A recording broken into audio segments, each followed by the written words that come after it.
Il y a environ 7 ans, le X3 était considéré comme la BMW la plus fiable du marché. Pour sa réputation positive, il faut remercier la voiture de première génération avec l'indice E83. Aujourd'hui, il est temps de tester la fiabilité du X3 F25, un crossover de deuxième génération, puisque la voiture de troisième génération, G01, est entrée sur le marché. Acheter une BMW d'occasion n'est malheureusement pas une bonne idée aujourd'hui, tout service décent vous en parlera. Et ils ajouteront que vous devez regarder, choisir un moteur, étudier l'historique d'entretien d'une voiture en particulier.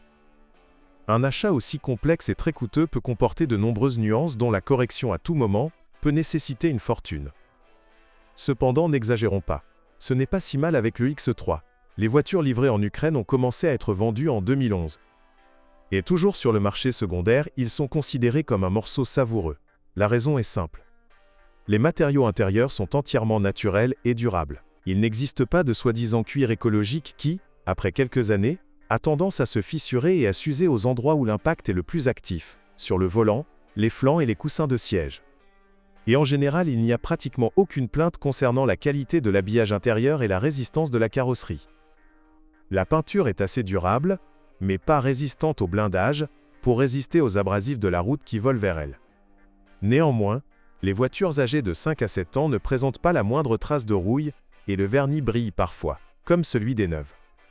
Il y a plus qu'assez d'histoires où les propriétaires de X3 conduisent leur crossover sans intervention majeure dans le moteur sur 300 à 400 000 km. Et ils parlent d'eux-mêmes. Il y a cependant de nombreux, mais qu'il ne faut pas oublier. Tous les moteurs X3 se caractérisent par des caractéristiques de conduite élevées, puissance et couple. C'est ce qui provoque les pannes caractéristiques qui les affligent, notamment lors de modes de fonctionnement irréguliers et agressifs. Vous ne pouvez pas nous parler de tous les problèmes de moteur, mais nous allons quand même vous rappeler les principaux. Le turbo 4 essence N20 ou 245 chevaux utilise des entraînements par chaîne de distribution et une pompe à huile. Ils ne sont pas entièrement fiables.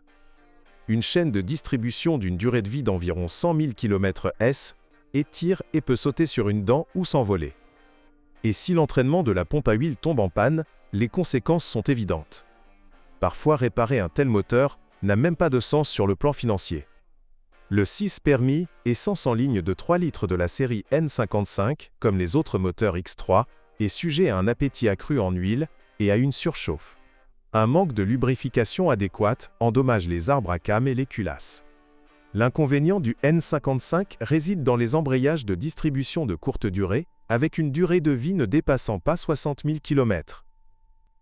Les moteurs diesel de la série N47, jusqu'à 190 chevaux, ont leurs propres problèmes de sélectivité envers notre carburant.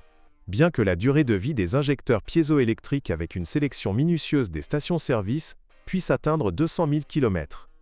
La chaîne de distribution est une autre source locale de problèmes. De plus, les moteurs diesel, comme leurs homologues essence, craignent la surchauffe, ce qui entraîne des micro-fissures dans les chemises de cylindres. Et le démontage complet d'un tel moteur coûtera cher.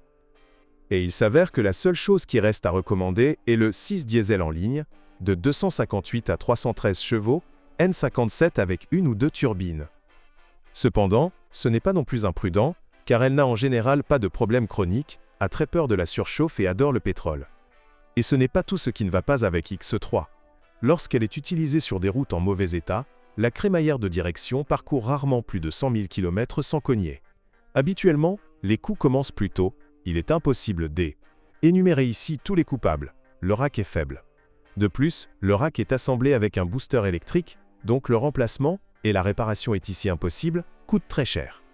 De plus, la boîte de transfert du système de transmission intégrale X-Drive peut également causer des problèmes. Il est tué à la fois par une maintenance intempestive et par un servomoteur défaillant. En un mot, la boîte de transfert se met à fonctionner sans s'arrêter, et les embrayages brûlent. Nous n'avons pratiquement pas touché à la suspension, aux freins et à l'électricité. Il n'y a pas eu de problème particulier ici. C'est toujours une BMW, mais sans cette réserve légendaire de sa force d'antan. La suspension dans son ensemble est assez fiable et peut durer 100 000 km sans réparation. Son principal inconvénient est son coût élevé.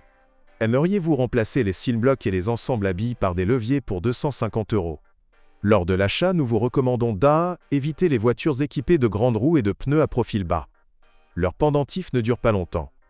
Le X3 est équipé d'une transmission manuelle à 6 vitesses ou d'une transmission automatique à 8 vitesses. Les deux boîtiers ne posent aucun problème. L'embrayage d'une transmission manuelle peut durer plus de 150 000 km. Mais le système de transmission intégrale est capable de surprendre sous la forme d'une boîte de transfert morte, quel que soit le kilométrage. Les mécaniciens voient le principal problème des moteurs à essence N20 comme un dysfonctionnement des pompes à huile des unités de 2 litres. La source des problèmes de diesel est l'intervalle de vidange trop long. De plus, sur tous les moteurs diesel, l'amortisseur en caoutchouc de la poulie de Villebrequin se fissure en raison des charges thermiques des l'aile, âge de 5 ans. Le pare-brise très délicat du X3 suscite de nombreuses critiques. Même les balais d'essuie-glace peuvent laisser des marques visibles dessus, qui se transforment rapidement en véritables abrasions. Lorsque vous achetez une voiture avec une 5e porte électrique, vous devez vérifier les cylindres d'entraînement. Ils s'usent souvent et coûtent moins de 500 €. En général, il n'y a pas beaucoup de plaintes concernant l'électricité et l'électronique. Cependant, il y a eu des cas où le câblage allant du coffre, de la batterie au compartiment moteur, était pourri. De plus, la voiture n'aime pas les longues périodes d'arrêt, pendant lesquelles la tension de la batterie chute, ce qui entraîne des pannes et des problèmes de électronique. Bonjour les amis, vous cherchez une voiture d'occasion, vous devez prêter attention au site web carm.pro. Carm.pro est grand catalogue de voitures, moteurs, boîtes de vitesse. Et le meilleur, c'est que vous pouvez trouver des informations sur les pannes de n'importe quelle pièce. Complètement gratuit. Allez sur le site web carm.pro et découvrez tous les éventuels points faibles des voitures d'occasion.